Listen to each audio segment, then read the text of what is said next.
Well, when you're young, you really take things for granted, don't you? Playing football after school, jumpers for goalposts, you know, Yeah. spangles, spangly birds, Spangles. starlings. Remember we took starlings for granted? Yeah, I Just do, don't yeah. see them now. Yeah, we used to have loads of them in our garden. Not now. No, we certainly don't. And there is one species which I see so infrequently now that I've almost forgotten it. But one turned up just a few miles away from where we're standing, and I couldn't resist an opportunity to go out and reacquaint myself with a lovely little bird.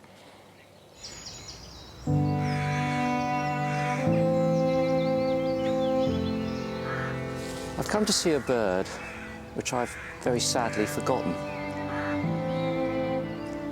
I've forgotten its call, forgotten its song. I've almost forgotten what it looks like.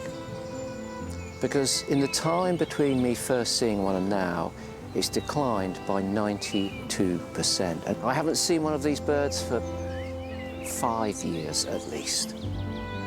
But there's one in this tree. Spotted Flycatcher.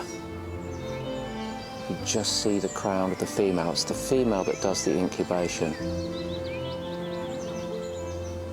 It's a sub-Saharan migrant, and some of these birds will go as far south in Africa as Namibia, 7,000 kilometres. These tiny little brown birds go that far and then return here to breed in the summer. But there's been a dearth of insects this year. Thankfully, there were quite a few flies, mosquitoes and midges buzzing around me now. She's just popped out. Oh, look at that. Lovely long wings, long tail, almost a little crest. And that wonderful black beady eye. I'd forgotten just how striking that little black eye is.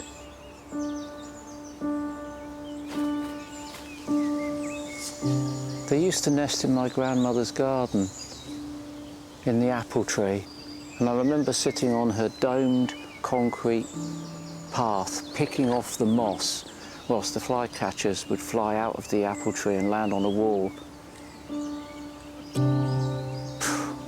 Honestly, I wasted spotted flycatchers, just never paid them the attention they deserved. I was always after something bigger, more glamorous. I skipped past flycatcher in my bird book and headed straight to the eagle. If only I'd known. Now we've got white-tailed eagles flying around here, and the spotted flycatchers have all but gone.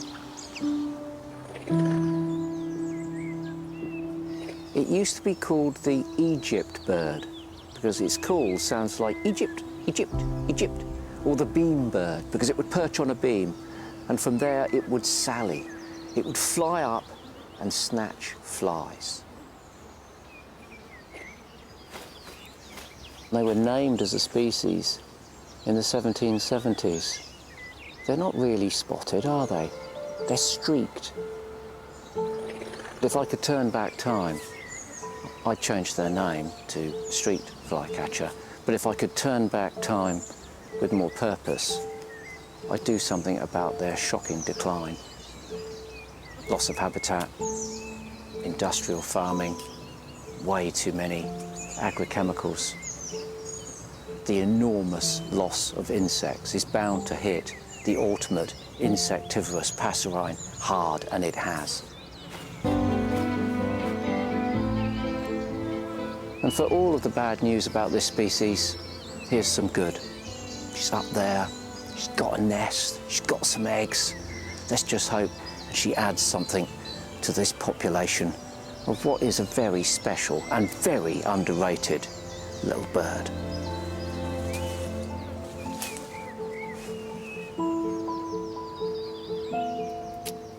As you say, Chris, we take so much for granted, don't we? I mean, you think how much wildlife in our lifetime has become rare, threatened and endangered. As the Joni Mitchell song goes, don't it always seem to go, you don't know what you've got till it's gone.